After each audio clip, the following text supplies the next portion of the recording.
Hi, welcome back. It's episode 3 of The Dude, Who Are You and What Do You Do For Us? I'm sitting here with Hannah Lehman, who is in our engineering group. Hi, Hannah. Hello. How you doing today? I'm great. How are you? Good, good. So how long you been a dude? Just a little over a year. A little over a year. I started November of 2015. November 2015. What do you do for us? 16. I'm a software engineer on our Dude Intelligence team called Swingline. Swingline? Yep, like the stapler in Office Space. How did you guys get that name? So when the squad was first formed, there was little space in the engineering room. So our office was actually kind of a corner stuck on the second floor. If you've ever seen Office Space, Yep. It's a subtle reference to the guy with the stapler. You see my stapler? Yeah. And his basement office. In his basement office, yeah. Very cool. I got to say, I got a ton of respect for engineers because you could stick me in front of a keyboard for the rest of my life and I couldn't crank out a line of code to save my life. How did you get involved in engineering? Like, when did you know you wanted to be a software developer and engineer? I think it started with being born as a crazy person. We're all born as crazy people, trust me. So I actually am a career changer. I didn't get into software until my early 30s. So I changed from restaurant management. Honestly, I thought I need to pay my student loans. So how am I going to do this? And got wind of a code boot camp and said, sure, I don't know what coding is, so let me go dive right in. And holy moly. There was an interest there, though. What got that interest started? I've always been kind of a creative technical person. I got my degree in architecture, but found the work itself to be pretty dissatisfying. So, managing restaurants just was intellectually like melting my brain. So I heard about the boot camp, and then as I started doing the research, realized that it very much aligned with my personality type. Mm-hmm. So I just decided to go for it, and it's been good. That is so cool. So you went through this boot camp, and then is the Dude your first engineering job, or did you? No, I had a couple of short stints before the Dude, but this is what I call my first real development job. It's my first real CEO job too. So we're awesome. at the same camp. Yeah. Yes. So I did a little bit of teaching at a boot camp before. I'm sorry to my past students. I worked doing email development for a year in New York City, and then came back here to be closer to home. Right, I saw you went to UNC, right? Yes. Yeah. Yep, UNC Charlotte. And yeah, I've been at the Dude since I moved back to Raleigh. So, so many people really don't know what developers do on a day. I mean, they can sort of they do stuff on a keyboard, but give folks a sense of what a day or a week in your life is, or your comrade's life. Okay. Yeah, it's a really interesting balance of being paid to Google things and also knowing how to ask questions. So a lot of it is having fun, because you're building things. It's kind of like digital Legos. And then a lot of it's banging your head against the wall and just being too stubborn to give up. And realizing that at some point you'll realize you're smarter than the computer and you will figure it out. Because one of the biggest things people don't realize is that computers only do what you tell them to do. So once you can sort of accept that, then development's all about just figuring out how to navigate the machine's language. I want to pull that thread on the paid to Google thing. What do you do?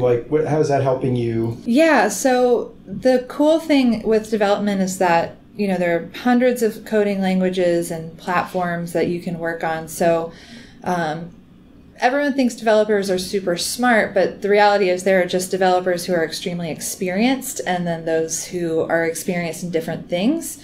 For example, we have a senior engineer on our team that's worked in C# for about a decade, and we're saying, hey, do JavaScript.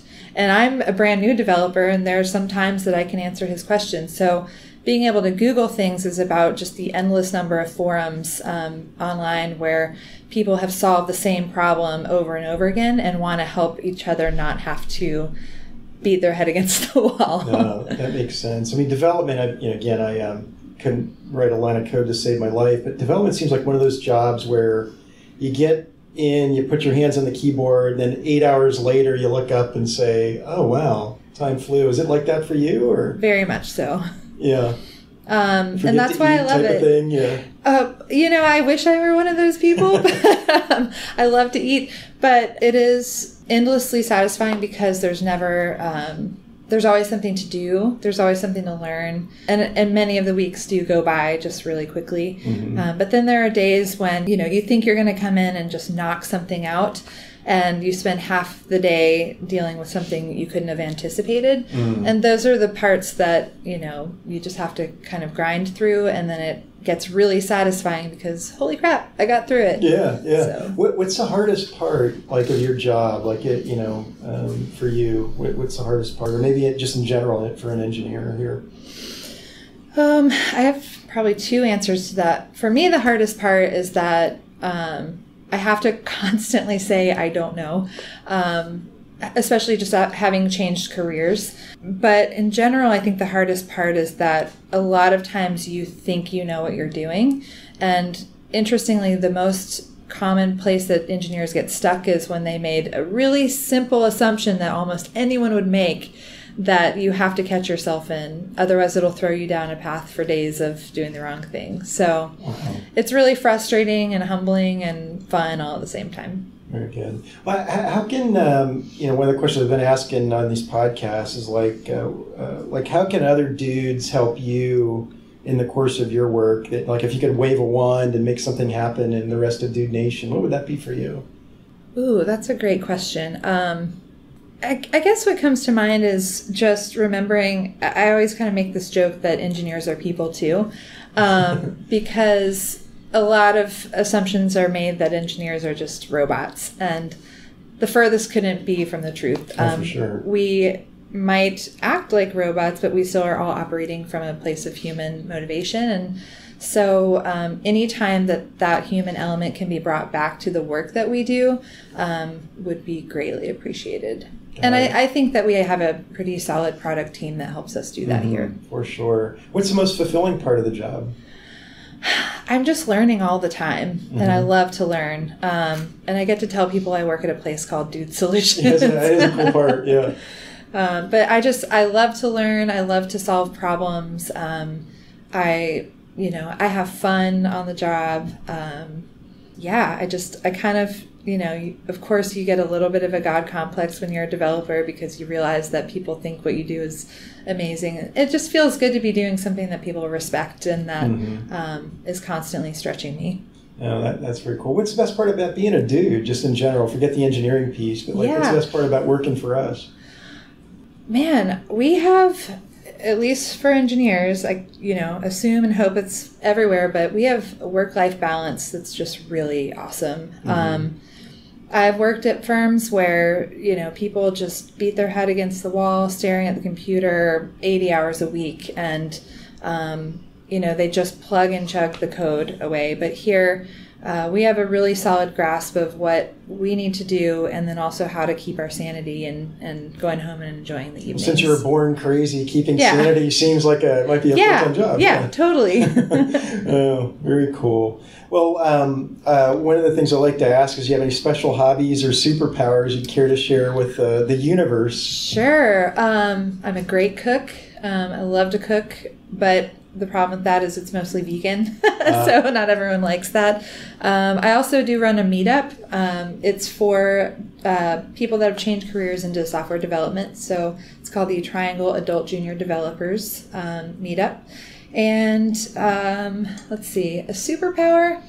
Strangers tend to tell me their secrets whether I ask for them or not. So that's kind of a thing that keeps happening. Any secrets you want to, I'll keep it right between us right now. Any secrets you want to share that you've heard? There was this, no, just kidding. Cool, no. Very good. Well, I'd love to flip the table over and turn the mic over to you to ask a couple of questions of me if I can answer. Absolutely. So what's the funniest thing that's happened to you on the job since you started at the Dude? Yeah, I think this has happened a number of times, and I wrote a little bit, I think, on one of the emails I sent, but one of the things that's been the funniest for me in the elevators and in hallways and stuff as I've navigated the building, I'll stick my hand out and say, "Hi, I'm Ed, who are you?" And they'll say, "Hey, Bob or Sally." "Oh, cool, Bob or Sally, what do you do for us?" "Oh, I'm in client support, or I'm in engineering." And every once in a while, I'll get asked the question, well, what do you do for us? And because maybe they didn't recognize or anything, and I take it's a sick, perverse pleasure when I say, oh, I'm the CEO of the company, and for that millisecond, there's that oh shit moment where they're like, I just didn't recognize the CEO in the elevator, and it's so funny to me because it's like people have this like conjured up notion about what a CEO is supposed to do and blah blah blah. It's like I'm just a dude here, and it's a different set of experiences. So it was not a career-ending injury that you didn't recognize me in the elevator, but that look on their face of like, oh, it's just. I think I was your first victim in doing that. Well, you were my first personal GPS, actually. I think on day one you helped me. You're the first person that recognized that I was lost and got me somewhere. So I appreciate that. No problem. I see you got a couple of questions there. You got any more? Yeah. So why the dude, and what motivates you to make the dude better? Yeah. So the why the dude, I answered that on a previous podcast, but the people here, some of the smartest and nicest people that I've worked with in the software industry, and I've been around a little bit. Secondly, I was able to get my head and heart wrapped around the mission of the company. What we do is pretty noble. It's not like we're building some vanilla, ubiquitous, horizontal software that, whatever. The mission we serve is pretty cool. And then third, the potential for growth in this organization. There are billions of dollars being spent in our market, and, we're a certain size, and we've got a lot of room to grow. There's a lot of opportunity there. And I think on the motivation standpoint, I hate to get all like Maslow hierarchy of needs crap, but I'm at a point in my career where I get self-actualization by helping people out and coaching people and seeing light bulbs go off and all that. So that's sort of how I'm motivated these days in working with folks. Yep. Awesome. Yeah. What's the most exciting thing that you have planned for the next few weeks at Dude?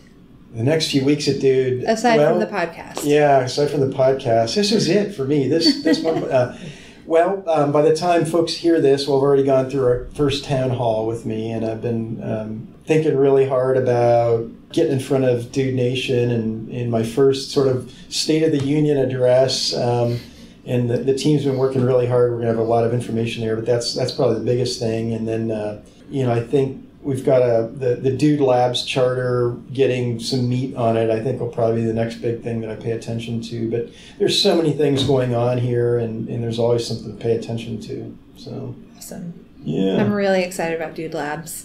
Cool. Well, it's a great opportunity for us to create some new products out of thin air. So I'm looking forward to that. Well, it's been awesome. Thank you for being here and sharing a little bit about what you do and all that. And I'm sure we'll see you in the elevator or the hallway. And if I look lost, help me out. Will do. Awesome. Thanks, Hannah.